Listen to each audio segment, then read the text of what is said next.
Hello everyone, welcome to Sanmargaha classes. Next question from whatever we do. Choose the appropriate question tag for the following statements. Okay, so question tag anna ನೀವು fill ಮಾಡಬೇಕು. I called an auto. I called an auto and told him to take me to the railway station. So question tag ಅಂತಂದ್ರೇನು? So at the end of a sentence, some question is added. So that is called as question tag. ಓಕೆನಾ? So ಆ sentence ನ ಕೊನೆಯಲ್ಲಿ add ಮಾಡುವಂತಹ question ಅನ್ನ ನಾವು question tag ಅಂತೀವಿ. Why do we add this question tag? To confirm the sentence. So ಅದನ್ನ confirm ಮಾಡ್ಕೊಳ್ಳೋದಕ್ಕೆ ನಾವು ಕ್ವಶನ್ ಟ್ಯಾಗ್ ನ ಆಡ್ ಮಾಡ್ತೀವಿ. ಓಕೆನಾ? ಸೊ ಫಾರ್ ಎಕ್ಸಾಂಪಲ್, ನಾನು ಓದಿದ್ದೀನಿ, ಹೌದಾ ಇಲ್ವಾ, ಹೌದಾ ಇಲ್ವಾ ಅನ್ನುವಂತಹ ಕ್ವಶನ್ ಟ್ಯಾಗ್ ಕನ್ನಡದಲ್ಲಿ ಬರುತ್ತೆ ಅಲ್ವಾ. ಅದೇ ರೀತಿ ಇಸ್ ಇಟ್, ಇಸಂಟ್ ಇಟ್ ಅನ್ನೋದು ಇಂಗ್ಲಿಷ್ ಅಲ್ಲಿ ಬರುತ್ತೆ ಮಕ್ಕಳು. ಫಾರ್ ಎಕ್ಸಾಂಪಲ್, ಅದೇ ರೀತಿ ಇಲ್ಲಿ I called an auto and told him to take me to the railway station. Which question tag can be added here? Let us see the options. Option A, didn't I. Option B, do I. Option C, don't I. And option D, doesn't I.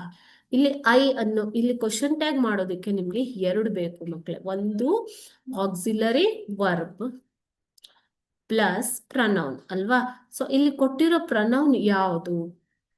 I, ಹೌದು ತಾನೆ? I. Okay, so I ಅನ್ನ use ಮಾಡಬೇಕು ನೀವು. Auxiliary verb ಯಾವ್ದಿಲ್ಲ? I called an auto. I called an auto and told. Okay, so here was ಬರೋದಿಲ್ಲ.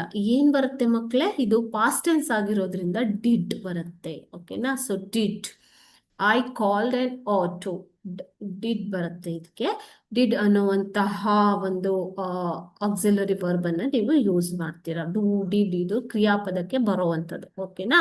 So I called an auto and told him to take me to the railway station. So did ಮತ್ತು I ಅನ್ನ ನೀವು use ಮಾಡ್ತೀರಾ. ಯಾಕೆ did use ಮಾಡ್ತಾ ಇದ್ದೀರಾ? Since it is in past tense.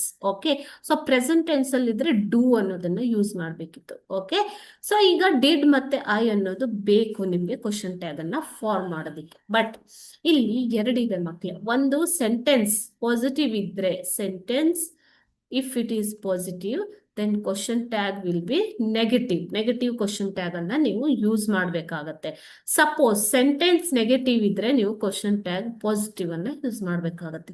ಇಲ್ಲಿ sentence positive ಇದೆಯಾ, ನೆಗೆಟಿವ್ ಇದೆಯಾ? I called an auto and booked told him to take me to the railway station. ನಾನು ಕರೆ ಮಾಡಿ ಆಟೋದವನಿಗೆ ಏನ್ ಹೇಳಿದೆ? ರೈಲ್ವೆ ಸ್ಟೇಷನ್ಗೆ ಕರ್ಕೊಂಡು ಹೋಗೋದಕ್ಕೆ. ಸೊ ಇದು ಪಾಸಿಟಿವ್ ಆದ ಸೆಂಟೆನ್ಸ್ ಅಲ್ವಾ. ಸೊ ನೀವು ಕ್ವಶನ್ ಟ್ಯಾಗ್ ಏನಿರ್ಬೇಕು ನಿಮ್ದು? ನೆಗೆಟಿವ್ ಇರಬೇಕು.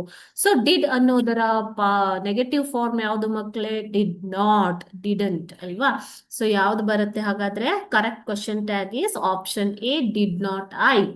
ಡಿಡಂಟ್ ಐ ಅನ್ನೋದು ಬರುತ್ತೆ. I called an auto and told him to take me to the railway station. Didn't I, ನಾನು ಮಾಡಿಲ್ವಾ ಹಾಗಾದ್ರೆ? ಕನ್ಫರ್ಮೇಶನ್. ಓಕೆ, ಸೊ ಇಲ್ಲಿ ಡೂ ಐ ಬರೋದಿಲ್ಲ. ಯಾಕೆ ಅಂತಂದ್ರೆ ಡೂ ಅನ್ನೋದು ಪ್ರೆಸೆಂಟ್ ಟೆನ್ಸ್ ಅಲ್ಲಿ ಬರುತ್ತೆ. ಇದು ಆಲ್ರೆಡಿ ಪಾಸ್ಟ್ ಟೆನ್ಸ್ ಇರೋದ್ರಿಂದ ಡೂ ಐ ಅನ್ನೋದು ಬರೋದಿಲ್ಲ. ಡೋಂಟ್ ಐ ಕೂಡ ಪ್ರೆಸೆಂಟ್ ಟೆನ್ಸ್ ಅಲ್ಲಿ ಇದ್ರೆ ಮಾತ್ರ ಬರೋದು. ಡೋಂಟ್ ಐ ಕೂಡ ಬರೋದಿಲ್ಲ. ಡಸಂಟ್, ಡಸ್ ಅನ್ನೋದು always we use for third person, not for the first person. Okay, so doesn't I ಅನ್ನೋದು ಕೂಡ ಬರೋದಿಲ್ಲ. ಆದ್ರಿಂದ so option A, didn't I is the correct answer. Okay, thank you.